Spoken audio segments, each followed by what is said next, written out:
საარჩევნო სისტემის რეფორმირება და ქვეყანაში მიმდინარე პოლიტიკური პროცესები. ამ თემებზე საპარლამენტო ოპოზიციის წევრებმა ევროპის საბჭოს დემოკრატიულ და პოლიტიკურ საკითხთა დეპარტამენტის დირექტორთან ჟან-ლუი ლორანთან შეხვედრისას ისაუბრეს.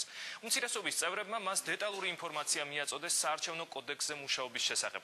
შეხვედრაზე საუბარი იყო საქართველოს ოკუპირებულ ტერიტორიებზე და აფხაზეთში დაწყებულ მოსახლეობის აღწერაზეც, რომელსაც ამ ეტაპზე მარიონეტული რეჟიმი ატარებს.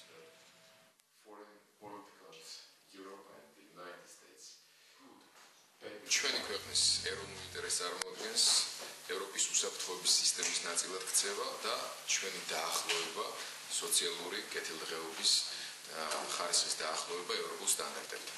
ამის მიღწევა იქნება შეუძლებელი, თუკი ჩვენს ქვეყანაში ერთხელ მაინც არ ჩატარდა ამდენი წლის განმავლობაში სამართლიანი არჩევნები და არ შეიქმნა წინაპირობები ხელისუფლების კონსტიტუციური სამართლიანი სამართლებრივი გზით. ჩვენ გქონდა საინტერესო და ღია დისკუსია საპარლამენტო ოპოზიციასთან. განვიხილეთ მომავალი არჩევნებისთვის არსებული სიტუაცია. არჩევნების მზადების პროცესში ევროსაბჭოს წარმომადგენლები და ქართველი პოლიტიკოსები მჭიდროდ ითანამშრომლებენ.